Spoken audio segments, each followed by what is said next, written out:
Coucou les bipèdes, bienvenue dans cette nouvelle émission de CJY. Faut que t'arrêtes de chanter. Parce que j'ai la patate. Non, je suis fatigué, donc j'essaie de me motiver. C'est un déni, on appelle ça un déni. C'est ça, complètement. Je suis toujours le doc et je suis accompagné de mon Néo préféré. Bonsoir, bonjour. C'est moi. Et cette fois-ci, c'est une émission à 3, ça fait longtemps. Oui, c'est ce que tu m'as dit, j'avais pas fait attention, mais ça fait un moment qu'on a eu qu'un seul intervenant et non pas deux. Invité plutôt. Un seul invité, un seul, ouais. En l'honneur de Nicolas Guéroux. Voilà. Bonsoir, bonjour, je sais pas quelle heure il est. Voilà. Moi aussi, quand j'ai commencé, je me suis dit, en fait, je sais pas où je vais, donc je vais dire les trois. Un bonjour marche bonjour toujours. National. Donc, on va voir qui c'est qu'il est, notre ami Nicolas, et qu'est-ce qu'il a fait, qu'est-ce qu'il fera. Et puis on va discuter de tout ça pendant une grosse heure, comme d'habitude. Mais avant ça, Oui, mon cher très Doc. important, N'est-ce j'ai pas dit bonjour aux bipèdes, mais il faudrait que je dise aussi d'autant plus bonjour à nos patréos bipèdes. Mais qui N'est-ce pas sont-ce? Ils sont des gens qui sont très gentils, déjà, pour commencer, puisqu'ils nous donnent entre 1, 3 et 5 dollars, très gentiment, voilà, ils nous soutiennent à travers notre Patreon. Même si je dis toujours, et je le redis là, que l'important c'est surtout de partager le podcast, c'est full gratos, et on fait ça pour ça, donc on fait pas ça pour la moula. Donc voilà, mais on remercie évidemment tous ceux qui nous soutiennent. Vous pouvez nous soutenir via un spreadshirt vieux comme le monde, que je le dis à chaque fois, mais parce que ça commence à vraiment faire vieux. Remarque, le t-shirt est toujours plutôt en bon état, hein, après toutes ces années. Ah non, ils sont Mais, d'excellente qualité. Hein, mais voilà. Donc, voilà. Il y a évidemment, vous pouvez faire des dons si vraiment vous avez beaucoup d'argent et que vous savez pas quoi faire, mais sinon voilà, le plus simple aussi est le Si Patreon. vous êtes un studio, une entreprise, peu importe, vous pouvez aussi. Exactement. Et donc, on a un Patreon. Donc, comme je disais, pour 1 $, 3 $, 5 $, vous avez accès aux émissions une semaine en avance. Vous avez accès au Discord avec tous nos Patreons bipèdes, voilà, sur lesquels on échange, pas forcément tous les jours, mais de temps en temps. Vous avez des petits goodies en plus si vous êtes sur le plus gros des paliers, etc., etc. Voilà, je vais pas vous bassiner longtemps. Et vous avez accès aussi Au CG Beers. Au CG Beers. Ah oui, effectivement. évidemment. Ah oui, bah oui, oui. c'est vrai ça. Eh ben oui, bah oui. Oublié. Notre deuxième émission quand même. La deuxième partie de l'émission, effectivement. Voilà. La deuxième partie, le bonus plutôt, le bonus stage, parce que c'est pas non plus l'idée de couper l'émission en deux, qui est évidemment n'accessible que pour les Patreon bipèdes, pour ceux qui en veulent toujours plus. Voilà, à continuer la discussion, aller un peu plus loin aller chercher la petite bête, ou tout simplement se marrer, passer du bon temps avec une boisson houblonnée. Ou pas. Boisson aidante, il y a sûrement des petites dingueries un peu plus que dans le podcast normal. C'est jamais arrivé ça. Non, ça va. Ça va, en vrai, ça va. Bon, ceci étant dit, voilà, merci en tout cas aux Patreon bipèdes de nous soutenir, et puis merci à vous de nous écouter. On attaque. Ouais. On attaque avec Nicolas. Bonjour Nicolas, merci de te prêter à l'exercice derrière ce micro. Avec plaisir, avec plaisir. Mais alors, qui es-tu ? D'où viens-tu et où vas-tu ? Alors, qui je suis ? Nicolas Guéroux, je suis Limogeois. Je sais qu'on dit Limougeot aujourd'hui, mais D'accord. Limougeot est une insulte. Et, au départ, c'était Limogeois, hein, donc j'y tiens. C'est plus joli. Et je suis. Il y a beaucoup de casquettes. On va peut-être faire le parcours, peut-être vite fait pour me situer. Vite fait ou pas, hein, prenons le temps. Et en fait, j'ai fait un bac S. J'ai toujours été passionné de cinéma. J'ai toujours été passionné de dessin. Depuis tout petit, j'ai fait partie de ceux qui ont continué. Tout le monde fait du dessin, il y a ceux qui arrêtent et ceux qui continuent. J'ai continué. Tu n'as pas lâché le crayon. J'ai pas lâché. Tu faisais plutôt quoi d'ailleurs ? Crayon, gouache ? Crayon. Ouais, Crayon, ça n'a jamais été la couleur, ou c'est plutôt du trait. Ok. Pourquoi, j'en sais rien. Ça viendra peut-être. Ça s'est fait comme ça. Et puis passionné de cinéma, j'ai su ce que je voulais faire assez tôt, à 11 ans. Ah oui. 10, Ah oui. 11 ans, ouais.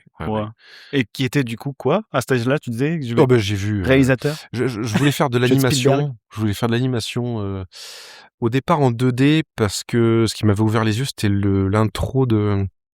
C'était quoi ? C'était Astérix et Cléopâtre, je crois, le dessin animé, où toute l'intro est faite en ref animé. Et c'est là que j'ai pigé que que le dessin animé, c'était des dessins qui bougeaient. De la magie. Et là, je me suis dit: «Waouh, ça c'est cool». Et après, ça a été à 11 ans, Jurassic Park, quoi. Ah oui, vraiment, ouais. Donc ça a été, comme beaucoup de monde, hein, ça a été le trauma, qui a tout déclenché et du coup, à 11 ans, bon papa, maman, je veux faire des T-Rex, quoi. Voilà, Tu veux être paléontologue, mon fils? Non, non, en non, fait, non, moi non. je veux les faire bouger. Donc voilà, ça a été ça. Donc il a fallu attendre la fin de l'école, bac S, pour faire bonne figure. Et Comme puis, beaucoup. comme beaucoup. Et après, petit à petit, je savais pas trop comment y arriver. Et puis est arrivé le fameux reportage Gobelin sur M6, comme beaucoup de ma génération, dire tiens, qu'est-ce que c'est? Puis voilà. C'était genre la première fois qu'il parlait de cette école Tout commence à à la grande première échelle fois. comme ça. Ouais. Pardon, c'est la première fois que j'en entendais parler moi. Ouais, ok. J'étais assez jeune, hein, j'avais quoi? J'avais 18 ans, 17 ans, 18 ans. Putain, le timing, quoi.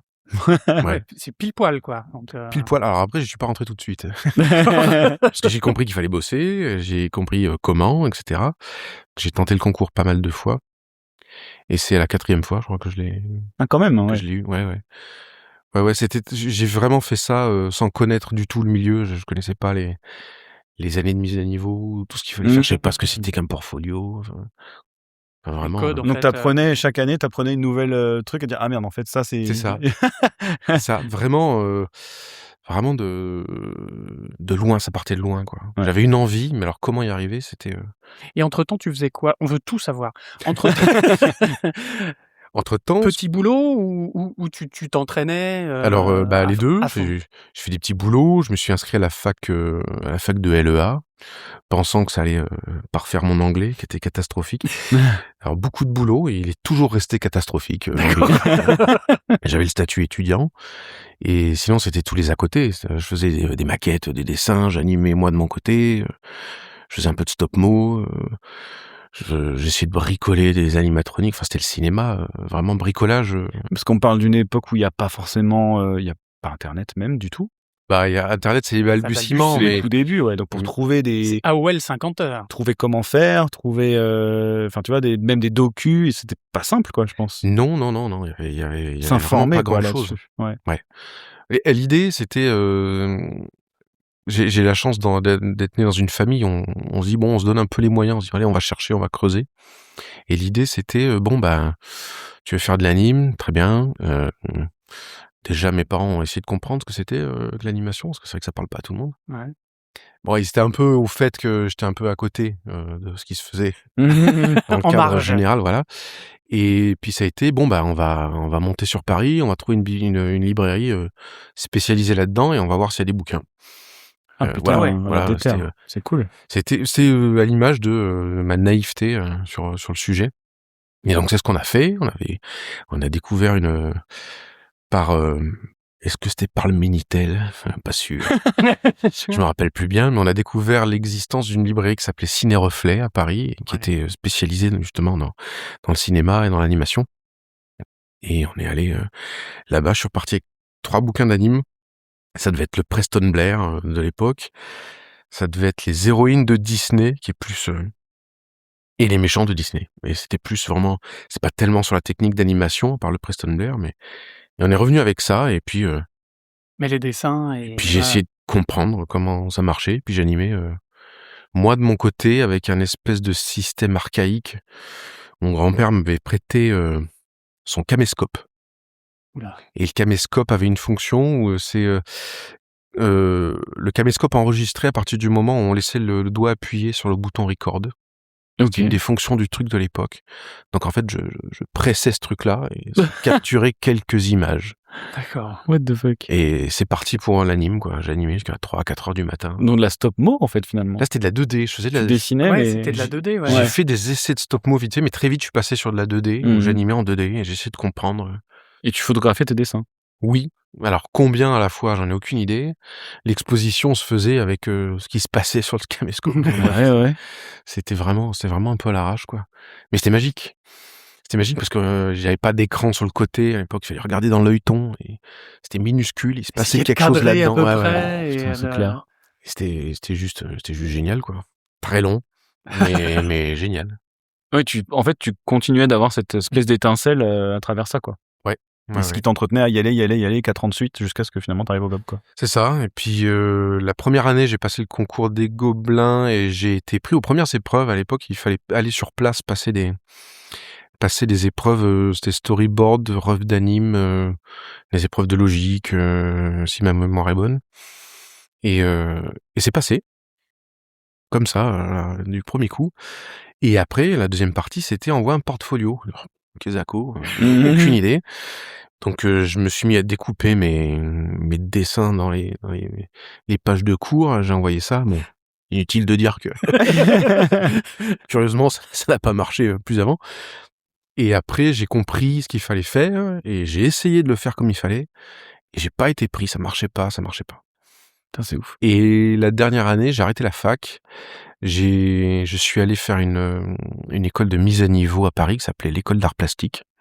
C'est vraiment un truc assez Basique, modeste, mais j'ai pu passer 1 an entouré de gens qui faisaient du dessin. Et j'étais à Paris et du coup j'ai Mmh. pu baigner là-dedans et faire ça à fond tout Mmh. le temps. Et ça a été le gros déclic, quoi. Mmh. Ouais, ouais. Oui, puis du coup, ça t'a parce que tu es animateur, Oui. Ouais. donc du coup, ça t'a donné, ne serait-ce que pour les silhouettes, pour des enfin de le justement ce côté dessin et cetera. C'est non, il y Je a suis tu eu même pas sûr que ça m'ait amené tout ça parce que je suis quelqu'un d'assez lent, en fait. Je comprends pas les fondamentaux tout de suite. OK. Ça m'a juste permis de ronger mon os pendant 1 an et de faire toutes les bêtises possibles et inimaginables, je pense, et de me vautrer sur tous les sujets.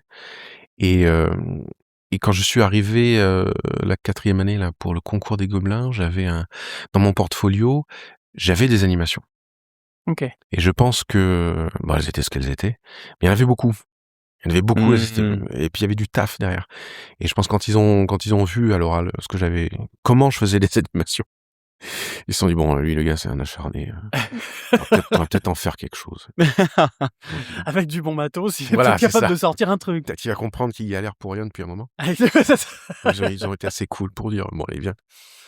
Bon, et du coup, tu pars pour combien d'années au Gobelin? On faisait partie de la 2e génération où c'était 3 ans. OK. Avant c'était 2 ans et là on faisait partie de la 2e génération où c'était en plein changement sur ce que l'école apprenait aux élèves, puisque jusque-là l'école formait principalement à être, si je me souviens bien, c'était assistant animateur. OK. En fait, c'est principalement 2D et ça partait du principe qu'après on était engagé dans des studios comme Disney et DreamWorks pour faire assistant animateur. Et quand on avait de la chance, bien évidemment, on était C'était formé à ça.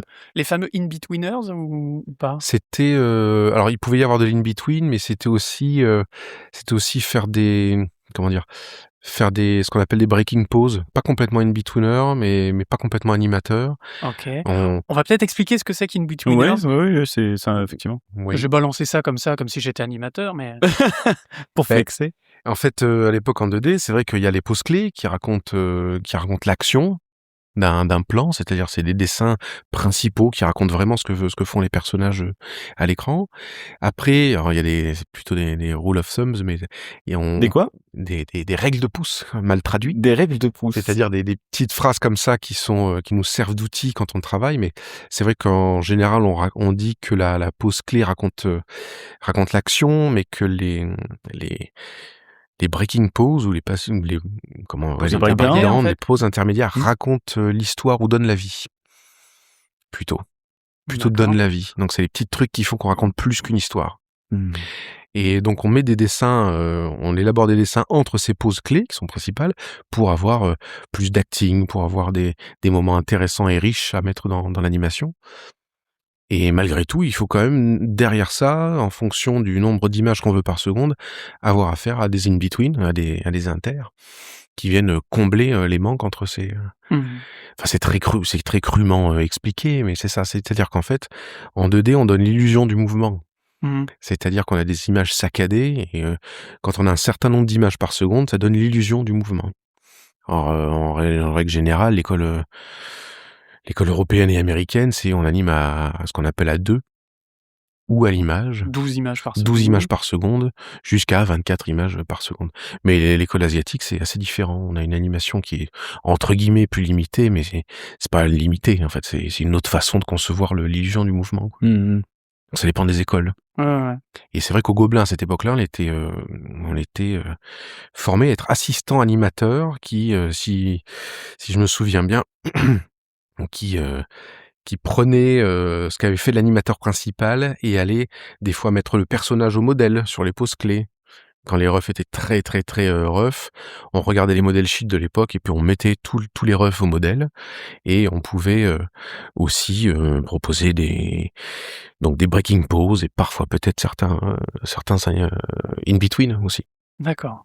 Et du coup, tu sors des Gobelins en 2006, c'est ça? Je suis 2007? en 2006. 2006, c'est quoi le contexte à ce moment-là? Parce que Alors le contexte en 2000, pardon. tu dis que c'était en train de changer. Non, mais très bien, vas-y. Ouais, vas-y. c'était en train de changer.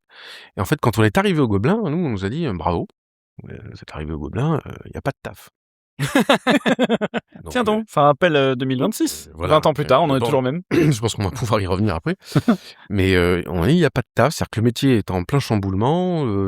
On nous disait à l'époque la 2D est un peu en train de mourir. Ça commence à sentir un peu le Ça sapin. commençait à sentir le sapin, voilà. Et la 3D arrive et on sait pas encore bien faire à l'école.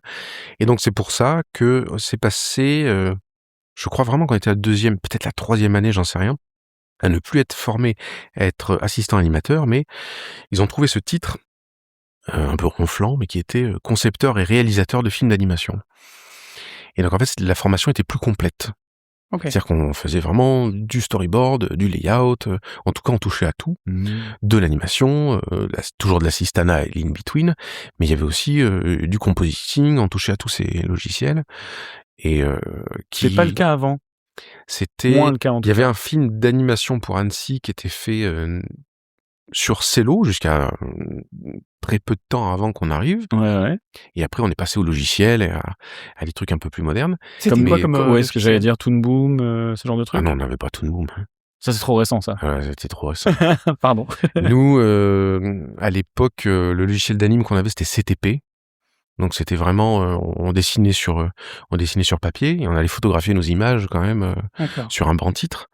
Mais au moins, on développait pas les pellicules, quoi. Ouais, oui. C'était sur un ordi et puis on avait donc un logiciel où on pouvait voir assez rapidement le résultat de l'anime. Et après, on a vu l'arrivée de Flash, d'After Effects pour le compo et tous ces logiciels-là. Ok. Donc nous, on a appris avec ce truc-là. Ok. Mais on a appris aussi des trucs un peu plus... Enfin, on a appris toute la chaîne, quoi. Et dans l'espoir de... Ok, on fait ça en 3 ans. Plus la 3D, c'est-à-dire que nous, à l'époque, on pouvait pas choisir... La 3D arrive à ce moment-là aussi, déjà. La 3D enfin, elle est même arrive. installée. Il y a déjà... Oui, Toy Story, c'est un moment que c'est sorti. Oui, mais alors comment l'enseigner dans les écoles, c'était encore autre chose. Ouais. Et former les gens à cette 3D, c'était encore autre chose. C'était relativement dédié à Pixar, finalement. Il n'y avait pas... Il y avait Pixar, il y avait PDI, DreamWorks qui faisait... Et puis même en France, il y avait quand même quelques séries, etc., du style Insector ou des trucs Oui, comme ça, mais alors- c'était quand même... Quand on les regarde maintenant, Archaïque. ça picote. Ouais. Alors, J'ai vu une vidéo il y a pas longtemps qui montrait des trucs. Tu dis, en fait, pour l'époque, c'est ouf ce qu'ils arrivaient à sortir. Bien sûr. Ah bah, C'est Ouais. trop marrant, quoi. Alors nous, on arrive quand même bien après Insector. En France, il y avait un studio qui s'appelait Bibo Film et qui faisait beaucoup de pubs. Hein. Déjà, ils avaient des travaux de qualité qui étaient assez top. Et puis il y avait la partie effets spéciaux de cinéma aussi qui commençait à débouler. Donc tout ça, c'était très mouvant. C'était pas très clair. Tout le monde essayait de se débrouiller au mieux. Et surtout, on faisait 2 ans d'apprentissage de tout ça. Et la 3e année, on devait choisir entre 2D et 3D. Ah, il fallait choisir. C'était pas mix à l'époque. Il fallait choisir. Modernité ou tradition? C'est ça. C'était exactement le truc. Alors qu'est-ce qui se passe? Comment on fait là? Et il y avait un vrai choix crucial. Et t'as choisi quoi? Moi, j'ai choisi 2D. Ok. Alors que je voulais faire des effets spéciaux. Ah oui. Et pourquoi? Et pourquoi? Parce que je voulais parfaire mon animation. Je voulais vraiment animer. Et je voulais pas prendre de temps à apprendre la 3D, curieusement, parce que je voulais vraiment savoir animer. Et je pensais pouvoir faire le lien plus tard. Ce qui s'est fait, au final. un peu sur Parce le tard. que c'est Alors marrant que tu dis ça comme ça. Je voulais vraiment savoir animer. Il y avait un préjugé à l'époque sur la 3D et dire que tu n'allais pas savoir animer si tu faisais de la 3D. Non, c'était juste, moi, en fonction de mes capacités, de me dire, est-ce que je vais être capable de sortir des persos qui sont bien animés d'ici la fin de la 3e année, tout en ayant appris Maya, le rig, le machin, je m'en sentais pas tellement. Donc je me suis dit: «Non, et oui, je». parce que du coup, la 3D, tu voyais tout. Tu voyais rig, tu voyais vraiment Eh tout oui, il y a donc tout sur un tout site, et cetera. l'apprentissage. Eh oui. C'était pas que, animé, en 3D. Non, On est non, d'accord. d'ailleurs, chapeau à tous ceux qui ont fait Tu m'étonnes. l'anime, enfin la section 3D en 3e année, qui ont fait tout ça dans l'année, tout en livrant des animes de fou. Ils ont Ouais. réussi à faire le cap, à passer le cap comme ça, avec brio, parce que les films qui sont sortis cette année, en 3D étaient assez ouf, quoi. D'accord. Mais moi, je sais pas, j'étais attaché au perso, il fallait que je développe ce truc-là pour aller plus loin, quoi. Alors du coup, tu sors des Gobelins Oui. de ces 3 ans avec, que de la 2D en poche. Ouais, que de la 2D, ouais. De la bonne 2D, mais quand même que de la 2D. Oui. Premier job, c'est quoi? Premier Même s'il y en job. avait pas. Alors, c'est difficile. Premier job, c'était dans les studios Bibo et Pupkin, qui à l'époque, qui étaient vraiment qui étaient pas loin de l'école. On avait eu en fin d'année une rencontre avec des professionnels de tout le monde de l'animation, y compris des professionnels du monde des effets spéciaux, enfin des VFX comme on dit maintenant. Il y avait Framestore et Double Negative à l'époque étaient venus. Déjà? Et c'était vraiment les premières fois ils allaient dans l'école. Par exemple, si on n'est pas la première année, on devait être la 2e, ou un truc comme ça. OK. Un truc comme ça, à peu près. J'ai pas les souvenirs précis en tête. Et j'avais rencontré des gens là-bas et j'ai dit, pareil, j'ai enquiquiné jusqu'à ce qu'ils me lâchent la carte, et puis j'avais leur carte. Et puis après, ouais, je suis allé chez Bibo, Pupkin. Il venait de finir la partie 3D. Il venait de finir c'était quoi? C'était Molly Star Racer à l'époque, une coprod avec le Japon. Quelque chose. Et il commençait à faire la pré-prod d'un Monstre à Paris. OK. Ah oui. Et là, il y avait une pub, donc un pote à moi qui s'appelle Bruno Dequier a été pris chez eux très vite sur son portfolio, qui était excellent au sorti de l'école. Et moi, je suis allé gratter là-bas en disant alors, vous avez Et pas des lui, pièces alors, lui, il faisait de la 3D ou de la 2D? Lui, il avait fait de la 2D avec moi. Et il a jumpé sur mais il faisait beaucoup d'exercices à côté. La 3D, il connaissait. Il avait cette espèce d'appétence sur tout. Il avait vraiment une facilité, une capacité de travail assez dingue. Et il avait fait pas mal de trucs autour qui étaient très bons. Et il a été pris là-bas. Et du coup, moi, je me suis dit, tiens, je vais aller voir s'ils n'ont pas de poste là-bas. Besoin de 2D? Et je me rappelle plus du nom du gars qui m'a accueilli, qui était un gars en or. Je sais plus, c'était Pascal Chevet ou quelque chose comme ça. Qui m'avait dit, écoute, on n'a pas de boulot pour toi, mais il y a un poste de libre. Si tu veux, je sais pas, zoner ici, si tu veux traîner, on est sur c'était Softimage, Excessi, je crois. Ouais. Si tu veux regarder, vas-y, allez, regarde. What the fuck? Ah ouais. Bref, Bac à sable, quoi. ouais, des gars qui étaient ouverts et assez intelligents, quoi. D'accord. Et puis du coup, voilà, j'ai ouvert la bécane, j'ai commencé à regarder, et puis là, il bossait sur la pub Miel Pops à l'époque. Oh. Et du coup, au bout d'un moment, ils m'ont dit, bon, on voit que t'es assidu, est-ce que on te fait un petit contrat là? Il y a des Ah merde. Est-ce que ça te dit? Je dis, bah oui, bien sûr. Et mon premier poste, la première semaine, je crois, c'était animer des... C'est vraiment, il y a quelqu'un de dispo là dans le coin sur la machine. Bon, on l'embauche, ouais, quoi. Le mec, il fera ouais, rien, ouais. il a l'air sympa. Ouais, c'était vraiment ça, hein. On pouvait rentrer comme ça, quoi. Ouais. Et mon premier poste, c'était animer des lanières de casque. C'était les retards de lanières de casque De l'abeille. de l'abeille ouais, de Miel Miel Pops. Pops. Et puis très vite, ils ont vu que j'étais un acharné, donc ils m'ont filé des plans, quoi. Ah, ça, on en a beaucoup parlé ensemble. Ouais. Et ils pendant t'ont qu'on- expliqué quand même, ou t'as découvert par toi-même? Parce que Non, ils de m'ont... mémoire, Softimage, Ah bah, moi j'ai adoré assez vite. C'est pas non, non, c'est bien, mais je veux Ouais. dire quand tu as jamais fait de 3D, c'était pas forcément le plus simple, Il y avait un gars qui était surtout quand tu es tout seul, quoi. Enfin, oui, alors il y avait un gars qui était plus jeune, que nous, qui était le lead anime de l'époque parce qu'il était tout seul dessus, quoi, en fait. Donc mécaniquement, il était lead du truc, quoi. Et ben, en fait, on m'a expliqué un peu comment ça fonctionnait. J'avais fait 2-3 exercices sur Maya quand même à l'école, parce qu'on a eu 2 semaines de Maya à l'école quand même, donc je voyais à peu près comment ça se passait. Et puis à l'ancienne, quoi, j'ai fait mes refs en 2D, j'ai regardé comment faire ça en 3D. Heu et puis très vite, ils m'ont filé des plans et puis ça a décollé assez vite, quoi. OK. Et justement, alors le fameux filage de plans là, c'est ça que je voulais rebondir là-dessus parce qu'on a un peu discuté, on a travaillé ensemble du coup avec Nicolas, voilà. Mais en fait, il y a une course aujourd'hui vachement à celui qui veut choper le meilleur plan entre guillemets. Ouais.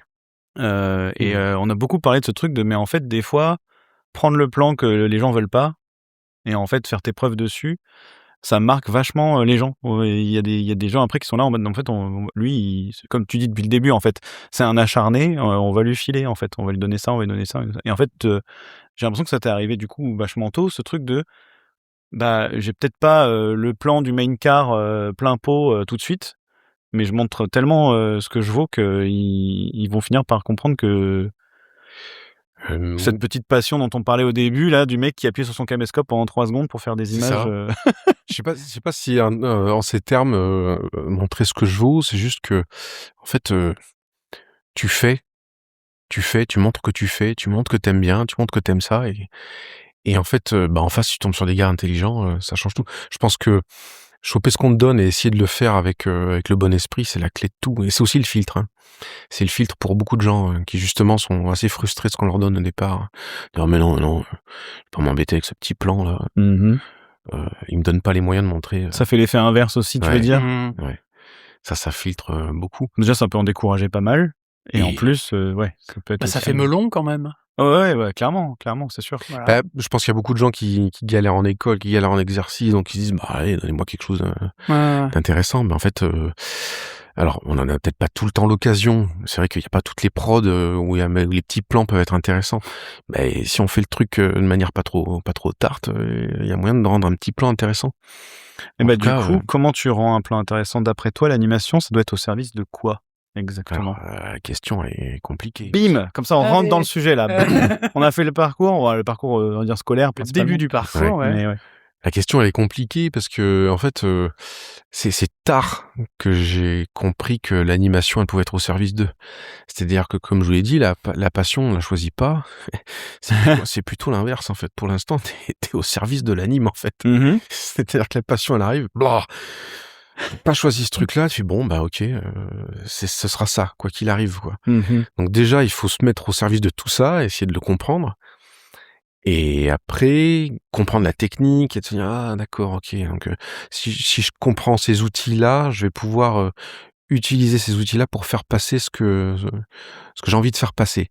Et après, bah, on se met au service parce que simplement on comprend que ce qu'on a envie de faire passer, bah, c'est pas ce qu'on nous demande forcément. On rentre dans une boîte avec un brief, avec une équipe, avec un projet et le projet, il y a un réal, il y a un lead, ils ont des idées, ils ont envie de tester des trucs, ils te disent: «Bon, bah, voilà, on a envie de raconter ça». Ah, alors c'est le brief. Bah, il faut mettre son expérience, sa petite expérience et sa sensibilité au service de ce dont on a besoin pour le projet. Ce qui est pas forcément évident à saisir, hein. C'est super, Surtout si le brief est dur. pas clair en plus ou si la vision est pas forcément, là, quoi. Même si le brief est clair, hein, Ouais, ouais, c'est sûr. c'est difficile parce qu'on est tout jeune, on arrive et on se dit, «Ouais, bah, je vais leur montrer justement. Ah. Je vais leur montrer». Leur Alors montrer quoi? voilà, alors on montre absolument. On est là, on dit: «Tiens, je vais leur montrer mon génie, comme ça je vais me taper que des plans, géniaux, quoi». Bon, bref. Melon, tout ça, on y revient. Tout le monde connaît l'histoire et on arrive, on dit: «Ouais, regarde tout ce que j'ai mis là-dedans». Bon, effectivement, on t'apprend. Alors moi, j'ai eu la chance, même si j'ai commencé à Pupkin, les gens étaient super intelligents. Très vite, entre-temps, j'avais postulé justement à Framestore et à Dineg et en Ouais. fait, très vite, j'ai été pris à Framestore et donc je suis resté que quelques mois, chez Pumpkin Bibo et en fait, je suis parti tout de suite en Angleterre Et ils ont une approche de l'apprentissage qui est assez différente quand même de la France. C'est pas, on te met pas tout de suite dans une case qui était le cas à l'époque. On disait t'es bon dans quoi? Je suis bon dans ça. Ok, tu vas faire ça quoi. Bon, dans Ok. quoi? Dans un genre ou dans un Dans un type genre, dans un d'anime c'était body mecha, acting, c'est ça souvent ce peut qu'on être entend ça. aujourd'hui, tu Est-ce vois? que bah c'était pas aussi précis à l'époque. C'était Ouais. est-ce que c'est de la créature? Est-ce que c'est du Mmh. cartoon? Est-ce que c'est des trucs rigolos, un peu trash, ou est-ce que c'est au contraire quelque chose d'assez Classique. classique, Ouais. voilà. Euh, donc même si chacun avait son style, les studios essaient de capitaliser très vite là-dessus. Mmh. Alors qu'à Londres, en VFX, c'était pas tout à fait ça. C'est-à-dire que on était là pour des VFX, et quand on savait pas, on nous disait bon bah on va t'apprendre en fait. Donc il y avait une espèce Ok. de lenteur d'acceptation qu'on sache pas tout de suite. Et puis c'était là mes premiers briefs quoi. Les premiers briefs c'était un test d'anime sur un ours blanc, parce que j'ai commencé sur la boussole d'or, hein, de l'époque. C'est un ours blanc qui saute par-dessus quelqu'un, physique pure, contrainte avec les caméras. Parce que moi je découvrais, j'avais jamais fait ça avant pour le coup. La joie et la difficulté d'avoir une plate, c'est-à-dire qu'on reçoit une caméra avec quelque chose qui a été filmé. Mmh. Et donc t'as un angle. Donc Et il y a tes un doigts. angle qui est, Ouais. il y a un angle qui est déjà là. Quoi. Ouais. On Tu choisit dois pas te son angle. plier à cet angle et faire comme quoi. Alors du Exactement. coup, est-ce que la 2D t'a servi dans ce cas-là? Parce que Oui. dit le type qui n'a pas fait d'anime encore. Ouais, mais je vois ce que Est-ce tu veux que dire. Est-ce que ça aide à la perception de la justement bah, de la profondeur et voilà, tout ça, de la profondeur, malgré de la d'avoir cette perspective. contrainte forte, du Exactement. plan 2D, comment tu vas foutre un perso 3D là-dedans et faire comprendre que ça marche? Ça trichait beaucoup Ou déjà? pas. Non, alors ça trichait pas beaucoup, c'est-à-dire que je commençais à faire partie très vite de ceux qui trichaient, en me disant: «Oh, justement la 2D va me sortir de tous les pépins». En fait, pas du tout, ça m'a complètement mis dans le jus, tout de suite. Tout de Donc suite. ou pas. Donc la 2D c'est super utile, mais j'ai mis longtemps à comprendre comment l'utiliser, pour tout ce qui est silhouette. Après la 2D, on avait beaucoup travaillé le rythme, donc ça pour le coup c'était un atout. Mmh. C'est pas forcément celui auquel on pense tout de suite, parce qu'on pense dessin, mais en fait c'est le rythme. Quand on a beaucoup bossé en 2D, ça aide. Et en fait non, je suis tombé sur un mentor qui a été clé sur toute ma découverte de la 3D, qui m'a dit non, réfléchis le truc dans l'espace, tel que c'est vraiment quoi. Et ça, c'était plus une approche à la Muppet quoi, genre des marionnettes dans l'espace en fait. D'accord. Et c'était un vrai déclic. Et très vite, j'ai pas bossé en pose clé comme on fait traditionnellement, quoi. On m'a redonné une façon différente de faire, de bosser directement, ce qu'on appelle en spline en 3D, quoi, avec les courbes, très simple. Et dire, voilà, imagine, t'as ton Muppet et tu fais bouger ça dans l'espace du plateau de cinéma. Et voilà, c'était magique, quoi. Et là, C'était magique. tu faisais pas de blocking du coup? T'allais dans du spline tout de suite? Ouais, tout de suite. Ah ouais, c'est Tout de suite. intéressant. On bossait pas en step. OK. On bossait pas en step du tout. C'était puis parce que la plate derrière, la caméra, elle est à l'image, donc c'est très difficile quand vous avez une caméra qui bouge, qui suit un personnage, et avec le personnage en step Ah oui. d'avoir quelque chose de lisible. Eh oui. Et en Ah oui, un plus, truc en step au milieu d'une image en continu, ouais. ouais, Ah oui, oui. c'est un peu un J'ai envie cauchemar. de gerber, ouais. Et en plus de ça, il y a très peu de clients en VFX qui savent lire le step, quoi. Eh oui. Là, tu te confrontes aussi à ces gens qui connaissent pas, en Ils fait, connaissent pas. l'anime, Et oui, avec un grand A, entre guillemets. ils connaissent pas les étapes d'anime, donc il faut leur montrer quelque chose qui bouge, quoi. Qui bouge, ouais. Putain, Et donc, c'est marrant parce qu'encore aujourd'hui, on en parle beaucoup de ça. Oui. On en voit plein, des gens qui ne comprennent toujours pas, dans le jeu vidéo aussi d'ailleurs, notamment, ce qui est très surprenant même d'ailleurs. Ouais. Qui ne Mais, comprennent pas quoi? qui n'ont pas l'habitude d'avoir du bloc. D'accord. Donc en fait, tu fais du step et en fait, ils ont du mal à se projeter parce qu'ils ont pas été formés comme ça. Rien que la terminologie entre bloc et step, Ouais, c'est encore... effectivement. Parce que step, c'est une animation saccadée, mais le bloc, ça vient du cinéma, c'est du blocking, c'est qui et où et quand. Presque du layout, Et quoi. ça rejoint du layout, en fait. Quelque part. Ouais, oui. Ça me rappelle quelque chose. Et donc du coup, ouais, c'était plutôt cet apprentissage-là où la phrase qui a été le déclic, c'est donc mon mentor, c'était Pablo Grillo, qui était à Framestore à l'époque, qui est le même mentor que Bart Monori et Directeur d'animation et réalisateur des épisodes d'Arcane saison 2 notamment. ouais. Et qui était clé dans mon apprentissage de tout, quoi. Et il m'a dit essaie de chercher l'effet que tu veux donner, en fait. Est-ce que c'est rapide? Est-ce que c'est lent? Est-ce que c'est de l'acting? Est-ce que c'est de la physicalité? Enfin, trouver de l'acting par la physicalité, même simple. Raconter avec une tête qui tourne, un regard, la position dans l'espace, enfin, vraiment de la cinématographie, quoi. Ouais, on est dans Il de y la a- mise en scène, là, Il y a de vraiment. la mise en scène, il y a de la réal. d'acteur, presque Mm. plus que de la mise en scène. Tout ça, c'est lié, en Ouais. fait. Et ce gars-là, il m'a présenté ça sans tabou, sans forcément séparer les choses. Il était un peu bricolo, un peu comme j'étais, donc ça a cliqué assez vite. Mais en même temps, avec une vision très claire de ce qu'il Mhm. fallait accomplir dans un plan. Et il m'a fait recommencer des plans 10, 20, 40 fois sur le même truc parce que c'était pas le bon effet, en fait. Ouais. C'était pas le bon truc. J'avais un plan avec 2 ours qui se rentrent dedans et qui se maintiennent en force. Et au bout d'un moment, il y en a un on sent que la force lâche et l'autre finit par arriver à le pousser. Tout ça, c'était des intentions bien claires dans sa tête à lui. Ouais. Et il fallait transcrire ça en mouvement, quoi. Ok. Et il y avait une histoire, même entre 2 ours qui se clashent, il y a une histoire sur un plan qui fait 1 seconde et demie. Et j'ai recommencé ce truc-là, encore et encore. Et à se prendre la gueule avec lui, des fois, hein. Mais pourquoi tu me fais ça, tu vois? Et il avait cette intelligence, cette patience. Et puis ça a cliqué. Au bout d'un moment, ça a cliqué. Et j'ai dit, OK, j'ai pigé. Et c'était super. Bah, je vais rebondir là-dessus, parce que c'était une de mes questions un peu précises, on va dire. Et Ouais. on est en plein dedans, je pense. Que ce soit pour du gameplay de jeux vidéo, du cinéma, de la pub ou du film d'anime, Ouais. quelle serait pour toi la phrase clé qu'un animateur devrait garder en tête pour à la fois bien raconter ce qu'il doit être, mais aussi livrer une anime de qualité? D'ailleurs, est-ce que ça veut vraiment dire quelque chose? Une anime de qualité avec des guillemets avec mes doigts. Il le fait très bien. Et il le fait très très bien. La question, elle est vaste. Ouais, elle est dense, ouais. Moi, j'ai des phrases Déjà, une clés. anime de qualité, pour toi, ça a du sens ou pas? Est-ce que ça veut vraiment dire quelque chose, en vrai? Ouais. Parce que ça peut être une qualité de narration, ça peut être une qualité bien finie, ça peut être une qualité, Il peut y avoir un truc bien senti, comme on dit. ça peut être Pas trop dégueulasse. Ça peut être plein de choses. C'est plus facile de définir une animation quand elle est pas de qualité. C'est-à-dire quand elle te sort de ce que tu regardes déjà. C'est le fameux truc de mieux c'est fait, moins tu t'en rends compte, et puis plus c'est dégueu. Il y a ça. Alors mieux c'est fait, moins tu t'en rends compte. C'est une anime qui est quand même de qualité et tu vas pas y réfléchir. Une anime de qualité, c'est une anime dont tu vas te rappeler aussi. Ouais. C'est une anime qui a du charme ou qui va aller toucher au cœur de ce qu'il faut que ça raconte à ce moment-là, avec quelque chose d'assez touchant et universel pour que ça parle à des gens. On comprend pourquoi ça n'arrive pas à tous les plans. C'est pas si simple. Ça peut être tout et n'importe quoi, hein. Un personnage qui se vautre. Est-ce que c'est drôle? Est-ce que c'est dans le ton de ce qu'on veut raconter? Mhm. Et ça, déjà, je pense que c'est l'un des trucs les plus difficiles et l'un des trucs qui devrait driver la plupart des animes. Est-ce que c'est dans le ton? Le ton, il va guider plein de trucs. Est-ce que c'est cartoon, réaliste, ce que tu veux, mais est-ce que c'est ce que je veux raconter?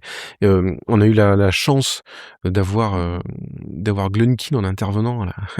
Au Gobelin, on l'a eu 4 heures, hein. Donc 4 heures ou une grosse journée, je me rappelle plus.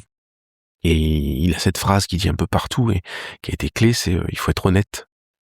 Mhm. Il faut être honnête. Et ce truc-là, j'ai mis un peu de temps à comprendre. C'est être honnête, c'est est-ce que ça raconte ce que ça doit raconter? Est-ce que je me cache pas derrière mon polish? Est-ce que je me cache pas derrière le rendu? Est-ce que je me cache pas derrière autre chose? Est-ce que l'animation, elle est vraiment honnête? Mhm. Par exemple, est-ce qu'on fait une animation qui est cool, il y a du poids, elle est fluide. Super. Est-ce qu'elle sert le propos? Physiquement bien comme il faut. Ouais, mais est-ce qu'elle sert le propos, voilà. en fait? Ouais. Est-ce que c'est le brief? Le fameux. Le fameux brief. Et une anime de qualité, c'est aussi ça. C'est est-ce qu'elle sert le propos? Et après, est-ce qu'il y a plein de façons de définir une anime de qualité, quoi. C'est pour ça que ça n'a pas de sens, finalement. Ça n'a pas un sens précis, en fait. ça en a un pour chaque situation. Oui, c'est ça.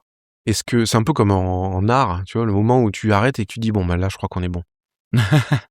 Et bah là quand on dit là je crois qu'on est bon, c'est une anime de qualité. J'ai l'impression que c'est ce qu'on demande à un sup ou à un lead d'aller à moindre mesure, d'être capable de dire ok là c'est bon.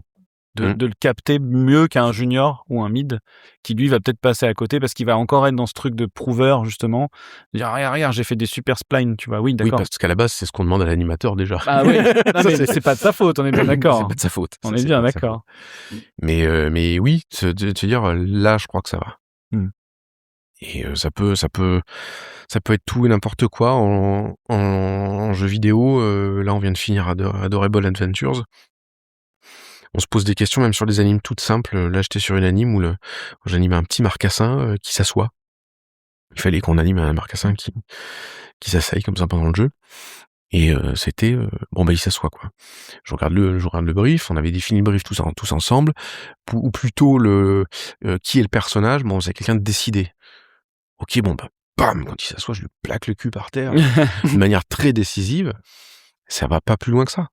Et j'ai mis un peu de physicalité parce que on se refait pas. Je viens du FVFX, donc j'essaie de lui donner du poids, de machin, tout ce qu'il y a. Ben, on a beaucoup de retours là-dessus. Putain, mais il est trop drôle la manière dont il s'assoit. Mmh. Et c'est pas une anime de dingue, hein, c'est vraiment une anime qui est toute bête. Mais la question c'était, c'est qui le perso? Mais ouais. Oui, et c'est en fait une anime de qualité, c'est est-ce que ça raconte ce que ça doit raconter? Point, en fait. Disons Est-ce que c'est ça peut-être fait la passer première ce que brique. ça doit faire passer? C'est peut-être la première brique.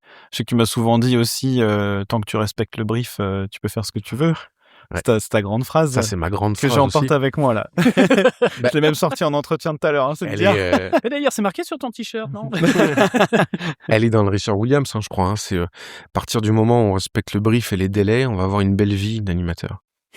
Alors, il y en a beaucoup. Je pense que le brief, c'est la clé et c'est là que ça filtre aussi.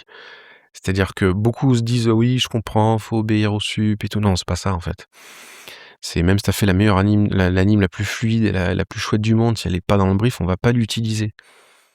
Donc c'est très problématique parce que t'as utilisé le temps, l'énergie et on va pas l'utiliser en fait. Alors que à partir du moment où on respecte le brief et le délai, on fait ce qu'on veut. C'est-à-dire que là c'est open bar. C'est-à-dire que tu peux faire ce que tu veux du moment que t'es dans le brief. Et c'est là qu'en général, c'était une révélation. C'était plus tard que FrameSource, c'était à Dineg, où vraiment j'ai pu me confronter à ça. Avant, on me tenait beaucoup la main. Tout était très construit. J'ai appris la méthode à ressentir le truc peut-être là-bas, mais après, en termes d'acting, c'était vraiment venu à Double Negative. C'était sur Paul à l'époque. C'était les petits extraterrestres avec. Petit extraterrestre, ouais. Comment s'appelle cette série de films des deux mecs là de Hot Fuzz et tout ça? C'est un nom, non Non, c'est pas dans la trilogie Cornetto. Ah, c'est Rien à pas voir, Cornetto. c'est pas de Ok, Edgar Wright, ça fait pas partie du truc, pardon. Paul. Oui, Ouais, non, non, Mais je il crois y a pas. effectivement Mais il y a Simon l'équipe, Pegg et Frost. Vas-y, pardon, désolé. Non, Petit écart. Mais c'était du coup c'était là on m'a dit mais vas-y anime quoi, anime et essaye du moment que l'histoire c'est ça. Et ok, alors, tu te filmes, t'as les vidéos ref, des fois pas, des fois c'est juste ce qui te vient en tête. Et et je faisais mes premiers actings et puis le sup était très embêté, un sup génial, Anders Beers qui me disait bah, c'est super ce que t'as fait mais c'est trop européen, Européen. ça marche pas. C'est Et- trop Qu'est-ce que ça veut européen. dire? C'est dingue. Eh ben, c'était, je faisais ça, j'essayais d'être honnête, hein, évidemment, comme disait Glunkin, sois honnête et tout. Puis en fait, je faisais des expressions très françaises. Vous savez, alors c'est très visuel, mais Ah oui, c'est par Ouais, exemple. le fameux. Voilà. Quand on sait pas, on fait quoi? On fait bon, ben voilà, avec la bouche qui se gonfle et tout. Ils disent ouais, mais on fait pas ça. Aux États-Unis, ça n'existe pas. On va pas comprendre ce truc-là. Ah, d'accord. C'est incroyable. Donc il faut faire un acting honnête au service du brief et en plus qu'il soit relativement universel pour toucher tout le monde. Alors bon, allez, je bosse ça, etc. Et au bout d'un moment, c'est juste. Très bien. Et quand on a ces réflexes-là, et ben on se dit, allez, maintenant je suis dans le brief, honnête et universel, maintenant j'essaie des trucs. Putain, Allez, mais maintenant, j'essaie elle est des où la trucs. place pour essayer des trucs après tout ça? Bah, il y en En a. vrai. Et il y en a, mais c'est vrai que ça prend un peu de temps, ça prend. Puis moi, je suis pas quelqu'un de mature très vite, quoi. Donc ça prend du temps. Mais après, une fois que t'as compris ça, ce truc, il est juste magique, quoi. Et tu cales ça dans quoi? Tu cales ça dans on a parlé au début des pauses clés, des breakdowns, Ouais. et des in-between, allons-y. Toute la famille. L'orchestre. Où est-ce que tu vas caler ça? Parce que au bout d'un moment, t'as suivi le brief, t'as été honnête et était universel, mais il a bien fallu mettre ça. T'as que 24 images, bordel. Et ben, j'en Donc, reviens à ce que me disait mon mentor, c'était l'effet. C'est-à-dire, je dis, allez, ok, il me faut un timing, le truc, c'est ça, grosso modo, c'est ça. Ah, peut-être dans le rythme alors. Dans ouais. le rythme, tu dis, ok, le rythme, le plan, il est déjà relativement intéressant. Je sais que dans cette zone-là, je suis safe. J'ai un peu d'appeal pour que le rythme, déjà dans ces petites clés-là, il y a un peu de poids, il y a un peu d'inertie, il y a un peu de présence. Ok, une fois qu'il y a ça, allez, je construis. Mais en fait, des fois, je mets des pauses clés. Il faut pas faire ça normalement, mais je mets des pauses clés plus tard. Tu reviens avec quelque chose, tu peux rebricoler quelque chose. Ah putain, mais c'était ça qu'il fallait faire à ce moment-là. C'est l'avantage de la 3D. Faut pas avoir peur de ça aussi, c'est sûr. Ouais. Bah, mon même mentor me disait toujours, on construit un plan, puis au bout d'un moment, on est pas mal et tout. Il dit, ok, là, c'est le moment d'être violent avec ton anime et de voir tout ce qu'on peut dégager. Il y a un gros travail de tri. Ouais. Et ce qu'on peut remettre dedans. Est-ce qu'on peut voir accentuer, voir... Exactement. Et en général, c'est virer des trucs. C'est marrant, hein. C'est plus c'est épuré. filtré, c'est épuré. Simple is better. Less is more. Et également Less is more avec truc, Lenkin et autres, Richard Williams. Mais des fois, c'est on le découvre en faisant. Ouais. C'est Phil Tippett qui est un animateur de VFX très très connu, qui L'animatronique et le maquette. Surtout de stop motion et de marionnettes, et puis après de 3D, toute l'histoire, qui m'a nourri toute ma jeunesse, hein. Vraiment, c'est l'un des gars que je regarde comme ça, à me dire waouh, qui avait trouvé cette phrase en interview, on lui posait la question, c'est quoi la différence entre un artiste et un artisan, en fait? À quel moment on exécute, à quel moment on crée. Et il avait cette définition, peut-être qu'il tient de quelqu'un d'autre, je sais pas. Un artisan, il sait toujours où il va, il sait toujours ce qu'il va donner comme résultat. Et un artiste, il se lance dans quelque chose, quoi. Et puis il découvre. Alors il faut un peu des deux, faut jongler. Puis c'est l'instinct, et puis c'est les tripes, et puis c'est... Il y a tout ça. Alors ça dépend sur quel prod on est, ça dépend à quel point on a envie de jouer avec le feu. Si on a du temps. Et des fois on se dit, vas-y, là je crois que je peux lancer une dinguerie alors que j'ai 2 jours. Bon, il y a des ratés, mais quand il y a plus de succès que de ratés, on se dit, bon, on se met en danger, en fait, on cherche des petits trucs. Bilan est positif quand même. Ouais. Est-ce que, parce que t'as fait de l'animation, parce que tu nous parles pas mal de VFX, mais t'as fait de l'animation. Bah, VFX, c'est de l'animation. Oui. Non, mais je veux dire, du film d'animation. Moi, le film d'animation, je n'ai pas tant fait que ça, en fait. Tu l'as pas tant fait que ça. Je n'ai pas tant fait que ça. Et en même temps, en VFX, il y en a pas du tout. aussi, et il y en a aussi dans le jeu vidéo. Oui. Je parle du layout. Bah oui. Étant layouteur, merde, on va essayer de faire le lien quand même. Oui. Est-ce que tu te sers vraiment... Comment est-ce que tu réfléchis ton animation en fonction du layout, ou comment est-ce que tu vas parler à l'équipe layout en fonction de ton animation? Alors ça, c'est vraiment un point clé que j'ai appris justement avec Pablo Grillo à Framestore, où ça a été, comme on parlait de cinématographie, on séparait pas tellement tous ces éléments-là. C'est-à-dire qu'en fait, on construisait des plans. On racontait une histoire en fonction de ce que disait le réel, donc on construisait des plans. Donc on se disait, là, très simplement, on va faire passer le personnage d'ici à là, et il faut que ça marche déjà au layout, en fait. Est-ce qu'il y a ce truc un peu de dire, en fait, à ton artiste, tu dis pas, oui, fais-moi le layout de ce plan. Tu fais ce plan dans le layout. C'est un peu bizarre ce que je veux dire, mais... Et du coup, tu faisais le layout avec quand même, la c'est ça cam que je et veux tout. dire. Alors, il y a plusieurs écoles, c'est-à-dire que l'avantage de bosser avec ce gars-là, c'est qu'en fait, on faisait tout. On faisait tout, alors, toute proportion gardée, bien évidemment, mais il était partisan on a une petite core team au départ qui déblaye une grosse partie du terrain, parce qu'on comprend, on a baigné dans le sujet et dans le projet, et on fait beaucoup de choses. Par exemple, j'ai fait Framestore, je suis parti à Double Négatif, puis je suis revenu à Framestore. Il m'avait rappelé pour aller sur Paddington, justement, et du coup, j'ai fait Paddington avec lui. On est resté très peu nombreux pendant très longtemps. Et c'est vrai qu'on faisait tout, quoi. On faisait la prévise, grosse partie de la prévise.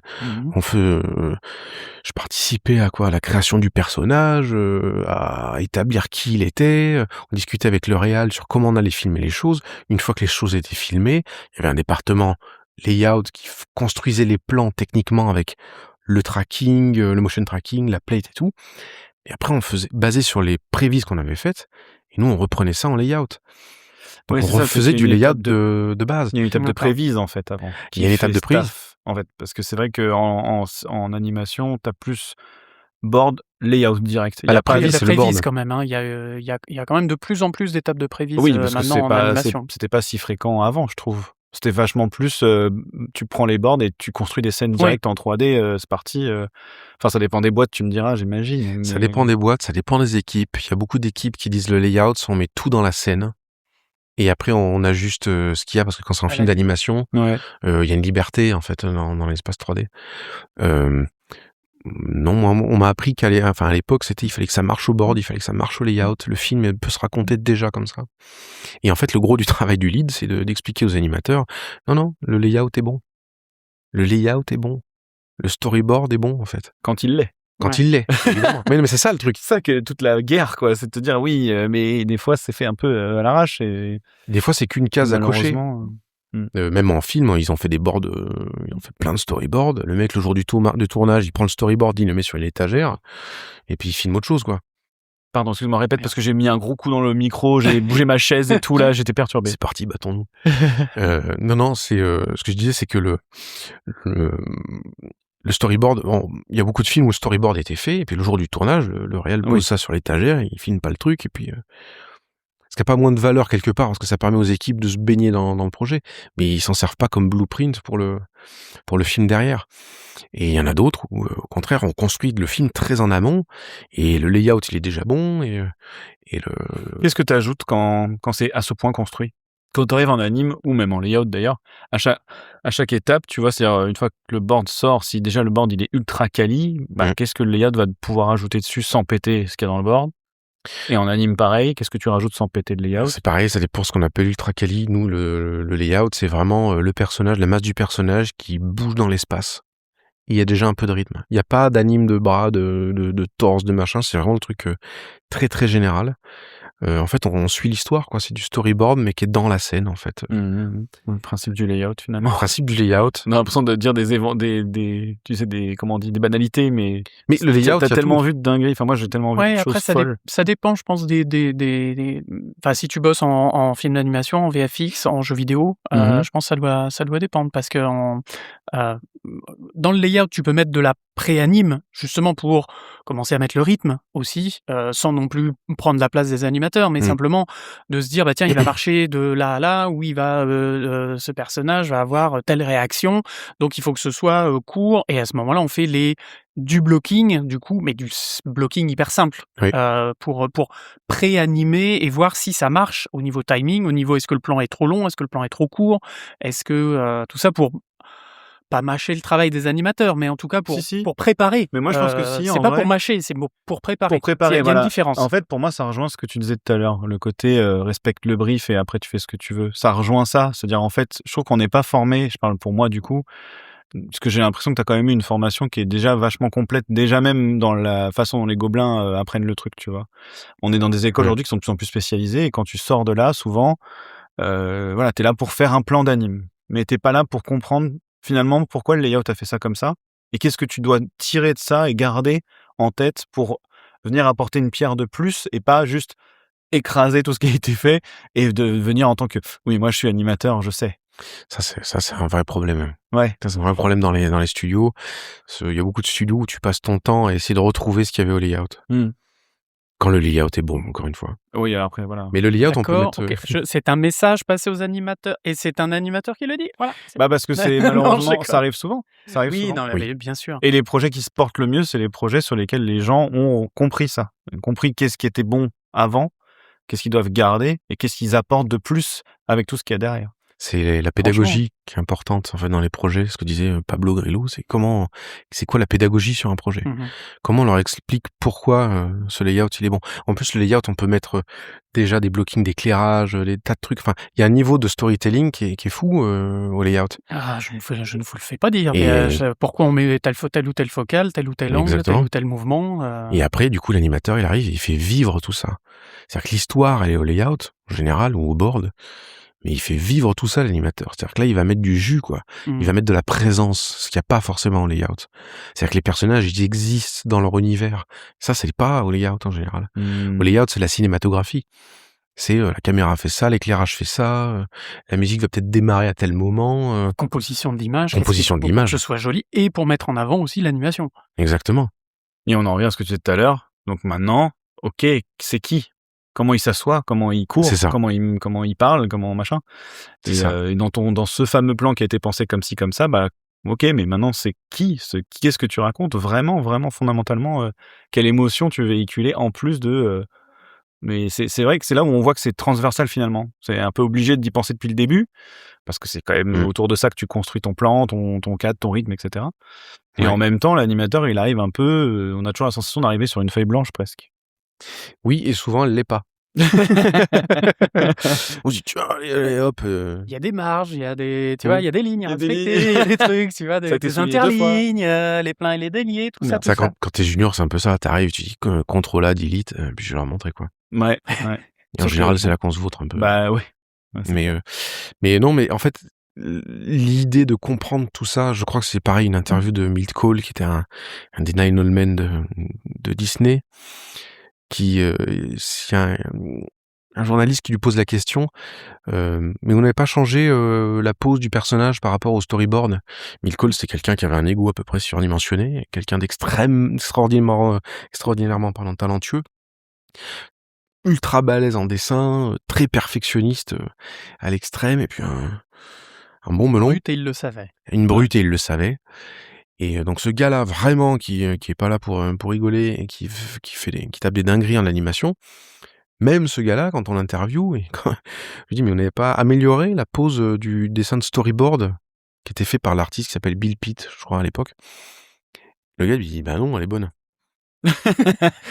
Pourquoi prendre le risque de casser quelque chose qui est déjà bon? Donc même ce genre de personne-là qui pourrait, qui a toute légitimité à se dire, bon allez hop, je vais lui faire un réglage à sa pose là, et puis il va pas la reconnaître. Bah non. Ce gars-là, il est assez balèze pour te dire, mais il est excellent son dessin. Je pars là-dessus. Il est assez doué. Et c'est là qu'on peut définir, c'est quoi, comment on définit qu'on est bon dans ce qu'on fait, en fait. Quand t'arrives déjà... Quand t'arrives à reconnaître ce qui est bon chez l'autre aussi, Ouais. tu vas te dire, ah ouais, tiens, ça c'est... Je vais construire dessus. Ça, je pense que voilà, c'est cette espèce de vision d'ensemble qui est importante. Et c'est vrai que là, aujourd'hui, il y a beaucoup de gens qui arrivent, il est où mon plan? Parce que je comprends aussi, j'ai fait ça beaucoup aussi, quoi. Pourquoi t'as pété mes caméras, bordel? C'est ça. Pardon. Ouais, c'est C'est une ça. vieille phrase, un vieux. T'as fait du film d'animation, tu as fait de la 2D, tu as fait de la 3D, tu as fait du VFX et tu as fait du jeu vidéo maintenant. Qu'est-ce que tu préfères faire en vrai? Du jeu vidéo en 2D? Du VFX en 3D? C'est quoi? Qu'est-ce qui t'anime en tant qu'animateur? C'est fabriquer des moments, en fait. Fabriquer des moments. Je me suis toujours un peu laissé porter par le projet. J'ai jamais forcément réfléchi à... Au début, je voulais faire animateur, parce que je voulais animer, je voulais être le meilleur animateur du monde. Bon, on l'a vite compris. Et après, je me dis non, mais en fait, c'est pas ça. C'est pas ça. C'est vraiment créer des moments. Qu'est-ce que j'ai envie de voir moi, en fait? Qu'est-ce que j'ai envie de voir moi? C'est ces trucs-là. Alors au début, on n'en est pas là. Au début, on veut faire des trucs qui s'inscrivent dans le projet. On a envie de faire des beaux plans. On a envie de faire des plans qui restent. Donc on met beaucoup d'attention aux détails, au réalisme. Est-ce que le plan est cool et tout? Je fais ça assez longtemps, et j'ai toujours le même retour. Tes plans, ils sont bien faits. Ouais. Ouais. Ah, il y a beaucoup de détails dans ton dessin, tu vois. Et bon, ok. Et ces 2 personnes avec qui je parlais, je crois que c'était Babart peut-être à l'époque, et Romain Vacher, un animateur aussi, qui était de ma promo, qui m'a dit, mais c'est normal qu'on te dise ça, puisque c'est ce pourquoi tu y travailles, en fait. Donc maintenant, amuse-toi, fais des trucs pour toi, tu vois. J'ai dit, ok, allez, on essaye. Et là, ça a tout changé, en fait. C'est pareil, en respectant le brief, le délai, le machin. Oui, ça enlève pas tout ce qu'il y a derrière, bien sûr. Il a fallu tout ce temps-là pour arriver à maturation sur cette étape-là. C'est tout le paradoxe de ce métier, je trouve. Exactement. De tous les métiers artistiques de manière générale. t'as envie d'en arriver là tout de suite, mais en même temps, il faut construire beaucoup de choses avant Bah, après, ça l'a fait de pour pouvoir moi s'en défaire. parce que j'ai grandi à ce rythme-là. Hein. Il y en a peut-être qui arrivent à faire ça tout de suite. Bien sûr, bien sûr. J'en ai vu, c'est des gros tarés. Hein. Ils arrivent, Mmh. tac, ils ont 20 ans, ils tapent des trucs de fou. Moi, ça a pris plus de temps. Ça a pris plus de temps. Par contre, j'ai vu beaucoup de choses autour. Mmh. C'est-à-dire que j'attaque jamais une animation comme une animation, en fait. C'est vraiment comment elle s'inscrit dans le truc. Et j'ai toujours eu la chance de faire plein de trucs. C'est-à-dire d'être au layout, d'être des fois à l'écriture. Et j'ai eu aussi la chance d'être avec des gens qui reconnaissaient ça et qui me faisaient venir là-dessus.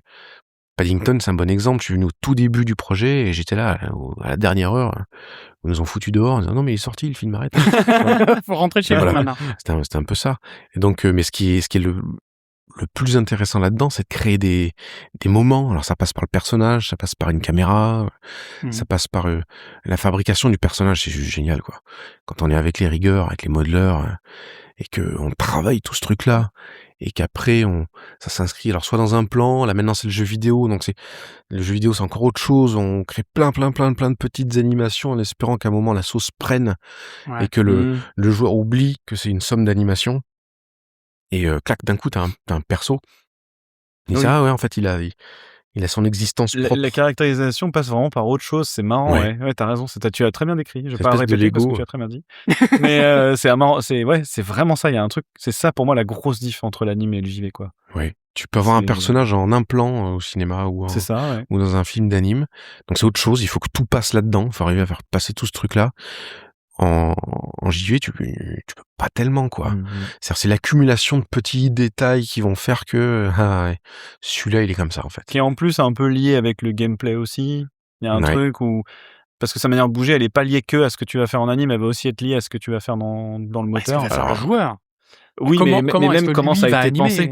C'est-à-dire même enfin comment ça a été pensé en termes mathématiques, Mmh. tu vois, dans le déplacement du personnage, ça a un impact sur ce que t'animes toi, parce que du coup, son déplacement dans l'espace, c'est pas toi qui vas le gérer, mon coco. En fait, C'est ça. Et c'est le du joueur coup, qui gère. Enfin, tu c'est incites c'est le GD, joueur. quoi. T'incites le joueur à aller dans un rythme. Ouais. Et lui, il choisit de le faire ou pas. Alors, il est Ce qui guidé. rend le truc hyper dur à caractériser, du coup. Oui. Parce que t'as pas la main dessus. Mais c'est comme c'est le parallèle avec la BD aussi. La BD, c'est du dessin. Par exemple, le cinéma, c'est très tu imposes tout. Tu imposes le rythme, tu imposes la vitesse à laquelle les images défilent, la vitesse à laquelle les plans sont montés, la vitesse à laquelle le son prend le relais. La BD, c'est des dessins, tout est là, le découpage est là, mais t'as une partie du rythme qui est dans la composition de ta page, mais sinon, c'est la vitesse à laquelle le lecteur va tourner Le la page. montage, toi qui le fais, finalement. Et Le en partie, monteur de ton histoire, ouais. il peut revenir en arrière. Ouais, il peut sauter Tu vois les cases s'il a envie. Le joueur, il viendra pas en arrière. Ah non, Mais clairement il pas, impose, non. il impose un rythme comme ça. Et ça, moi, c'est assez passionnant. Mais c'est un pote d'ici, c'est Eric Verward qui m'avait dit, tu verras, ça va te plaire. Et, c'est une grosse boîte de Lego et à la fin, ça fait des persos. Hein. Ouais, mais enfin bon, c'est quand même. Mais et du coup, alors, est-ce que si tu avais à choisir, Mmh. tu choisirais quoi entre animation, jeux vidéo et là La vache. et VFX? Là, c'est un peu le jeu de Sophie, hein, j'imagine, mais Euh, ah, je pense qu'il guiderait le truc. Alors, le VFX, c'est quelque chose, moi, qui m'intéresse un peu moins maintenant. C'est pas tant lié au médium qu'au fait que j'ai moins de films qui m'intéressent. J'ai pas de projet qui t'excite, quoi. m'excite vraiment aujourd'hui. J'en sais rien. Même si je fais du jeu vidéo, j'ai toujours une tendance à me dire, là, j'ai quand même envie qu'on se sente comme dans un film avec le pouvoir du joueur, quoi. Mmh. J'aime bien cette espèce d'entre-deux où j'ai envie d'aller gratter ce truc-là. Ce qui est génial en jeu vidéo, c'est qu'il y a une espèce de liberté visuelle. On vient un peu moins de casser les noix sur tel ou tel truc, alors qu'en VFX, c'est quand même très carré là-dessus. Ouais. Enfin, je dis ça parce que j'étais sur des prods où j'ai eu la liberté de faire. Ouais. Oui, Peut-être qu'il y en a évidemment. d'autres où c'est hyper carré. C'est pour ça que tout ce qui est grosse prod, gros projet, c'est passionnant à faire. J'en ai fait beaucoup en cinéma. Mais c'est vrai, quand on a un peu de liberté, on peut se dire, tiens, il y a ça, ça et ça. C'est une bonne question. Je me la pose très souvent. J'ai pas forcément la réponse. Ouais. Pour moi, s'il y a des trucs qui ont l'air plus faciles à faire maintenant en ciné, maintenant que j'ai vu le jeu vidéo, la galère que c'est. Ouais.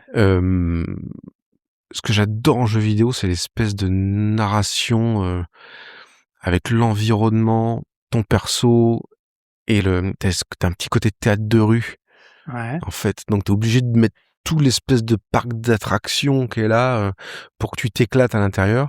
Et si t'arrives à raconter une histoire qui est aussi profonde que dans un film, ou des petits moments qui sont aussi touchants que dans un film, là on touche à quelque chose qui est quand même assez cool, quoi. Ouais. Moi j'adore ces petits moments-là.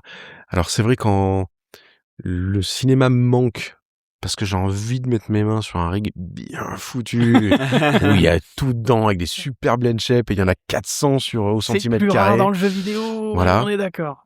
Mais on va y tendre de toute façon. Je vois les jeux vidéo qui sortent aujourd'hui, il y a des persos, on se dit là, il y a des trucs à faire qui sont quand même Ça commence très, à très être cool. très quali, Très, très oui, quand on voit les derniers trucs de Witcher ou quoi que Ouais. ce soit, par exemple, il y a des trucs qui sont, ou même Cyberpunk et compagnie, enfin les gros jeux là, même des animations in-game, Ouais. pas en cinématique, parce que cinématique c'est de l'animation, on est d'accord, c'est Mhm. du film d'animation, mais Mais t'as il y a quand même des choses en ciné, t'as quand même hyper les poussées. assets du jeu. Donc, si c'est de la ciné et pas précalculé, full Oui, CG, oui. t'as toujours les assets du jeu, donc tu peux quand même être un peu coincé aussi. Ouais. vois. Après, cette espèce Mais- d'entre-deux, il est intéressant quand même, parce que aujourd'hui, moi, ce que j'adore, c'est le rapport avec la caméra, tout ce que la caméra raconte.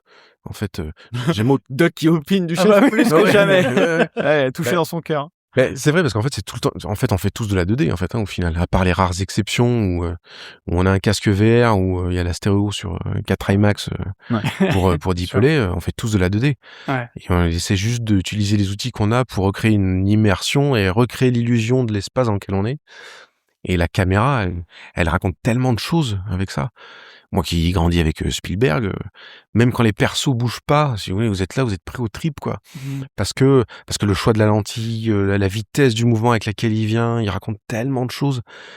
Et en ça, aujourd'hui, on a des outils où on peut créer des univers dans un moteur de jeu et refilmer ça derrière. Enfin, ce que fait Cameron avec Avatar et tout.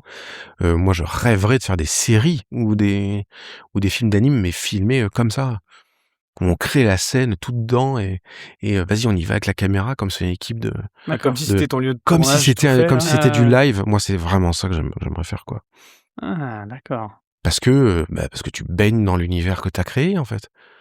Tu baignes dedans finalement. et tu t'essayes tu redécouvres le truc que t'as fabriqué pendant tant de mois, là, dans ta scène. Tu redécouvres ce truc-là avec ta cam. C'est un peu le rêve de Waouh, tout. c'est Oui, génial. puis l'avantage aussi, c'est que tu peux itérer dessus. Tu réitères. C'est-à-dire que quand tu as construit un décor en dur, c'est bien.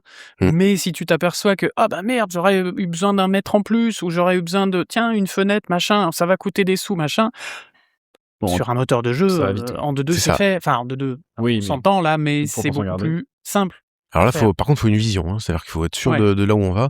Il faut vraiment avoir les tripes dans le projet parce que c'est sans fin. Mais Ouais. sinon, moi, je sais pas, c'est naïvement, j'attends ce moment-là où on va enfin me filer une cam dans un Dans un environ. dans un environ qu'on aura animé, où on aura pensé tout le truc. Alors, il y a de la prévise, il y a de l'anime, il y a du layout, tout ça c'est mélangé. Et tu dis, vas-y, j'attrape ma cam et j'y vais, quoi. C'est vrai que c'est le rêve Ça et se le fait, hein. piège en même temps du créateur absolu fou, quoi. Et d'un coup, un réal, tu le contiens aujourd'hui parce qu'il y a un budget, parce qu'il peut pas tourner où il veut, parce qu'il a pas les acteurs qu'il veut quand il veut. Ah ouais. Mais si tout d'un coup tu lui donnes tout ça, bah il se perd dans les méandres. Puis alors là, on arrive dans une époque où t'as tellement d'outils qui arrivent et qui t'explosent à la face. Enfin, je veux dire, c'est paradoxalement, c'est le moment où c'est le plus difficile de rentrer dans les studios parce qu'il y a un peu la crise en ce moment et tous les jeunes qui sortent de là, ils sont confrontés à on a besoin de moins de monde, rajoute l'IA par-dessus. Enfin, c'est difficile de rentrer dans les studios et au même moment, ça n'a jamais été aussi accessible ou stimulant de créer, quoi. Il y a tout qui est là. Ça me rappelle on en avait déjà parlé, c'est une interview de Ralph Bakshi qui disait, je sais plus si c'était à Annecy ou à je sais plus quel festival, un peu pisse-froid, mais bon, on l'aime bien aussi pour ça, qui disait, mais en fait, vous voulez pas être animateur tous, vous voulez juste votre poste à Disney, là, vous voulez votre siège à Disney, vous voulez pas être animateur, vous voulez même pas être réal, en fait. Et il était un peu Annecy, chaud. le mec dit ça au festival d'Annecy. Ouais, bon après, il est connu pour ça. Hein. Oui, ça. Mais il disait, en fait, vous voulez faire des films et vous en avez. Vous avez un studio chez vous, quoi. Vous avez une unité centrale, un écran. Faites votre film, quoi. Prenez-vous une année et demie sabbatique et faites votre film. Il sera ce qu'il sera, mais vous pouvez être réel. Et il expliquait, alors avec le résultat qu'on connaît aujourd'hui, hein, il expliquait, moi j'ai adapté le Seigneur des Anneaux, quoi. Je l'ai fait en roto, mais j'ai adapté le Seigneur des Anneaux. C'est le résultat qu'on connaît, on n'aime pas, mais en même temps il l'a fait, quoi. Oui, c'est ce côté un peu Ouais. facile à dire. Ouais, mais c'était pas facile à faire aussi à l'époque. Ça, par contre, non, bien sûr. Et c'est facile à dire, mais en même temps il y a une part de vrai là-dedans. C'est-à-dire qu'aujourd'hui, vous voulez faire de l'anime, vous pouvez. Enfin, toutes les infos sont là. Vous avez des téléphones, vous pouvez faire de la 2D, vous pouvez Mais faire comment ce que on vous voulez. raconte avec peu de moyens finalement? Parce que c'est ça aussi le nerf de la guerre, c'est que oui, tu peux, mais ça veut dire que tu vas le faire tout seul chez toi pendant 10 ans et tu vas manger des pâtes parce que Ben, ça dépend. comment on raconte avec peu de moyens? C'est une question bizarre. tu vois. Là, on le fait bien en studio. Hein. Il y a les studios de JV, il y a des fois, il y en a, ils sont 4. Ils arrivent à raconter plein de trucs, ils ont peu de moyens, mais parce qu'en fait, ils se disent, allez, on y va, on fait avec ce qu'on a, et puis ça me rappelle, c'est comment dire, c'est les docus sur Jim Henson. Jim Henson, Voilà. il mettait du coton dans un gobelet en plastique, il colle deux balles de ping-pong, il peint les pupilles au feutre, il colle ça sur son doigt et ça y est, le gars, il va te régaler pendant un quart d'heure. Genre là, Kermit, à la base, faut pas oublier que c'est un truc de pizza plié en deux et un gant de toilette ou je sais pas quoi. Enfin, Ah bon, c'est... ouais. Oui, c'est un drap avec deux demi-balles de ping-pong et bastamo. il y a toujours moyen de raconter quelque chose avec peu. Euh, alors, la 3D, c'est un peu le piège, parce que la 3D, on a tout de suite envie d'avoir des trucs de fou, et la 3D, il faut pas mal de connaissances pour que ça redevienne un peu intéressant visuellement, ou en tout cas, ça dépend des ambitions qu'on a. Tu me diras. On peut très bien avoir des trucs simples en cel shaded, et rien que le sens du rythme va raconter des trucs de fou. Ce que j'allais dire, sur quoi tu te concentres, sur quel aspect de la narration tu vas te concentrer du coup quand t'as pas de moyens, à ton avis, enfin toi, De ton point de vue. ouais, de ton point de vue, merci. Sur quoi il faudrait concentrer son effort du coup, pour vraiment, enfin plutôt que de se perdre dans des détails de j'ai un super joli perso. Peut toujours se perdre dans les détails, mais ça va dépendre du projet. Là, comme je disais, sur le Mark A5 que j'anime sur le jeu, c'est t'as quelques images pour raconter un truc. Allez, pouf, faut y aller. Comment il s'assoit, comment il se pète la gueule, comment il éternue, tu vois, est-ce que ça te fait marrer? Ça va être juste du rythme, en fait, hein. Il y a pas Sur tellement du de choses. rythme, alors ouais. Du rythme. Je pense à Pocoyo. Tu vois, la série Je connais Pocoyo. pas, ouais. C'est une Pocoyo, c'est une série d'animes qui commence à dater, mais qui était très cartoon, très steppy, très punchy. En fait, les modèles étaient très simples. Ils se sont concentrés sur des shaders qui avaient pas mal de charme, tu vois, des modélisations simples, pareil, qui avaient du charme, et un côté hyper snappy sur comment ils animaient. C'était du rythme, de la pose, c'est ça l'animation, c'est du rythme et de la pose. Moi, Et quand t'as pas grand chose, j'ai un exemple 2D qui m'est venu en vous entendant parler, la Linéa. oui, Ah oui, ouais. Qui était fait par un Italien, si Mm. je ne m'abuse. J'ai pas son nom, mais voilà, on le retrouvera. Ce sera dans les notes de l'émission. Pour les plus jeunes qui nous écoutent et qui ne connaissent pas, mais c'est juste un trait. Au final, ou deux traits quand il y a quelque chose qui se casse, mais c'est une silhouette de personnage et il y avait du rythme, il y avait de l'émotion, il y avait c'était drôle, enfin il y avait des choses incroyables dans qui passaient là-dedans. Et pourtant c'était hyper simple, il y avait enfin ça changeait un peu de couleur histoire pour les émotions, mais il n'y avait pas de shader particulier, il n'y avait pas d'expression faciale de malade, il n'y avait pas... Bah, disons que le résultat apparaît comme simple, et en fait tout le travail était fait avant. Bien entendu. Ouais. Et c'est avec peu de moyens. Et du coup, en fait, en général, quand t'as peu de moyens, tu deviens créatif. Oui, forcément de la contrainte. Si la contrainte, elle est utile là-dessus. C'est pour ça que la 3D, c'est aussi des fois un peu le piège. On se dit, ouais, je vais faire tout ça. Puis on se rend compte que, ah oui, enfin, il faut beaucoup de tech quand même derrière, quoi. Et encore, là, aujourd'hui, on a des outils de fou. C'est pareil en 2D. Quelles sont nos capacités en dessin? Est-ce que on va dessiner comme la Linéa, ou est-ce qu'on va dessiner DreamWorks époque Prince d'Égypte, où là, fallait quand même un bagage que peu de personnes avaient, quoi. Et puis c'était pas des dessins faits en 2 jours, quoi. Enfin, Non, et encore les mecs, ils envoyaient. ouais, et ça fait un rythme de fou. Ouais. C'est un peu des extraterrestres C'est là-dessus. clair. Et oui, combien de temps t'as? Qu'est-ce que tu peux raconter raisonnablement dans le peu de temps que ton anime elle dure, quoi. C'est ça. J'ai pas de meilleure réponse que celle-là. Mais très bien.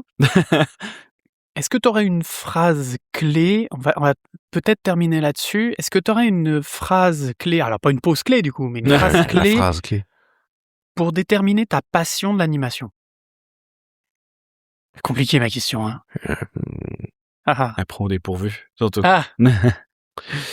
Pour définir ma passion de l'animation, ouais, alors pas une phrase clé, mais j'ai un Un mantra, un poème, une fable, je sais pas. en général, j'ai le mot frustration qui vient. Pour me dire la passion d'animation, c'est, putain, j'ai tout ça en tête, j'ai tout ça qui me vient et je le vois nulle part. Ouais.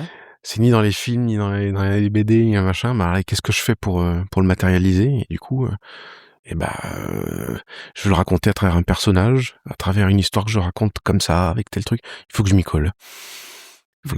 Et je pense que ça vient d'une frustration de se dire, waouh, j'étais nourri de tout ça quand j'étais gamin, des projets qui m'ont marqué en tant que spectateur. Je dis, waouh, je veux faire pareil. Qu'est-ce que je fais? Et t'as cette espèce de frustration qui, vite, ça te pousse derrière, en fait. C'est pas forcément le mot le plus glamour. Ça pousse derrière. Voilà, ça pousse derrière. T'es obligé que ça sorte, en fait, sur le papier, derrière la caméra, en 3D. J'ai pas du tout ce qui est paradoxal, j'ai pas de rapport, j'ai pas forcément j'ai plus l'envie que ça plaise. Tu vois? Ça, c'est un truc, j'ai plus cette angoisse-là, en fait, que ça plaise. C'est-à-dire, non, là, je pense que j'ai envie de faire un truc plutôt comme ça. Je suis sûr que ça raconte à peu près l'histoire. Ça va. OK. Et tu penses que c'est pas lié à, peut-être on en parlera dans CG Beers, mais est-ce que tu penses que c'est pas plus lié aussi à l'expérience Si, peut-être. et oui, tu vois, et bien au sûr. fait de tu sais que tu peux trouver du taf avec un salaire qui est assez OK, tu vois, tout ça, en fait, je trouve c'est souvent lié, quoi. Aussi, quand t'es jeune, tu te dis, oh putain, faut quand même que je m'en sorte, quoi, entre guillemets. Et donc tu prouves pour pouvoir t'en sortir, alors qu'à un moment donné, tu dis, bon, bah maintenant, c'est bon, je m'en sors. Donc j'ai plus besoin de Oui. prouver. Et là, c'est un peu bête, Oui. mais Il y a aussi ça, mais c'est vrai que cette espèce quand je dis frustration, c'est ce qui déclenche l'étincelle. C'est même encore aujourd'hui, même avec l'expérience, tu te dis, ah, c'est ça que vous voulez faire? Ok, très bien, c'est cool. Puis, ça commence à monter à l'intérieur, là, tu dis, ouais, c'est cool votre idée, là. Puis tu baignes dans l'idée des gens qui y a autour, tu dis, vas-y, on pourrait pas essayer ça en plus, quoi. On pourrait pas essayer De la frustration? d'aller gratter. la frustration, c'est quoi? Ouais, entre frustration et action. Peut-être, ouais. Tu te dis, ouais, c'est pas mal, mais je pense que, allez, on peut pousser un peu, quoi. Allez, vas-y, on essaye ce truc-là. Et de frustration, ça bouillonne, quoi, en fait. Ça, c'est tout le temps une espèce de bouillonnement, même quand t'es fatigué, même quand t'en as ras-le-bol de l'animation et de ce monde, des fois, qui est un peu rude, que tu te prends en pleine face, quoi. Ça bouillonne. Peut-être que ça bouillonne, c'est peut-être mieux que frustration. Oui, c'est plus créatif. Ouais, Mais je plus laisse ça créatif. bouillonner. Mais la frustration, elle t'incite au boulot. Ouais, bien sûr. Naturellement, tu dis, ouais, vas-y. Il y a besoin d'un soulagement, en Ouais. fait, forcément. Tu sens qu'il y a quelque chose derrière, il faut aller gratter, quoi. Pour finir, C'est est-ce pas que tu aurais des bouquins, des films? Bon, ça fait longtemps qu'on n'a pas fait ça, mon doc. Des bouquins, des films ou des docus que tu conseillerais à des gens, des trucs qui t'ont forcément inspiré ou des trucs que tu trouves, je sais pas, d'utilité publique, sans rentrer dans la politique non plus, mais pourquoi pas après tout. Les docus, alors moi, il y en a qui me nourrissent, que je regarde très souvent, quand t'as un coup de mou, quand tu dis, à quoi bon? Je vais regarder tous les documentaires de films en général ou d'œuvres qui m'ont parlé. Ouais. En particulier, le plus beau cadeau que nous ait fait Peter Jackson, c'est quand même les making-of du Seigneur des Anneaux et de King Kong. Enfin, matez ça, et je veux dire, la lettre d'amour, hein, au cinéma et à l'art en général, enfin, peut difficilement faire mieux. Puis il en a embarqué du monde, hein, qui était dans le même truc. Ces documentaires-là, c'est des trucs qui sont plus personnels, comme je parlais du complexe de Frankenstein tout à l'heure sur tous les effets spéciaux plutôt pratiques de plateau des années 80-90, où là il y a des trucs qui touchent, quoi. Il y a le documentaire sur Phil Tippett. C'est Comment tu dis? Phil Tippett? Phil Tippett. Phil Tippett. Phil Tippett. Ok. Qui a notamment bossé sur les Star Wars. Oui. Ouais. la fameuse bataille sur Hoth avec les quadripodes là, avec le vaisseau, le A-Wing qui tourne autour, etc. Ouais. Tout ça, c'est de la stop-mo et c'est grâce à Phil Tippett. Ouais. Et à son équipe. Et d'autres, voilà, autour. Tous ces documentaires-là, en général, je vais me réfugier sur tous les docus qui parlent des gens qui savaient pas comment ils allaient faire le truc complètement, qui essayent, qui bricolent et qui disent waouh, ok. Et puis qui en plus finissent avec des images qui deviennent cultes. Ouais. C'est moi ce que je trouve fascinant dans les vidéos là de VFX Artist React, quand ils vont voir des vieux films comme ça et qu'ils essaient de trouver comment les mecs s'en sont comment ils ont fait, parce qu'il y avait pas d'effets spéciaux et que les mecs te sortent des dingueries absolues. Ouais, il y a les plans que je regarde encore aujourd'hui. Tu me parlais d'une phrase. Tiens, voilà une phrase. Ça me vient maintenant. Et ce qui est fou, c'est que c'est Rafik Djoumi qui a sorti ça en interview. Il parlait de Peter Jackson. Il disait ce qui était génial avec ce gars-là, quand il regardait Le Seigneur des Anneaux, c'est que il a confiance dans ses images. Ouais. Il fait confiance dans ses images. Et ben, moi, la frustration, c'est ce qu'elle mène. C'est ce à quoi elle mène, en fait, c'est à quel moment j'ai confiance dans mon image. Et là, je me dis, ok, là on a fait quelque chose de bien. Peu importe comment les gens le reçoivent, peu importe comment c'est pris, c'est peut-être cette phrase-là, tiens, qui viendrait, qui dirait à quel moment j'ai confiance dans mon image. Ça implique tout le monde en plus, c'est vraiment le travail d'équipe, le machin. Et ça vraiment, c'est le saupoudré d'un léger petit ego qui parle, si on peut susciter la petite réflexion derrière. Attends, mais comment ils ont fait là? Voilà, là, on est bien. C'était combien? C'est 12? Okay. Là, voilà, là, je pense que là, on est bien. Et si on a confiance dans les images, ça, c'est un truc qui me drive. Et c'est la passion de tout. Et ça vient de ces mecs-là, hein. Très clairement. On est d'accord. Très bien.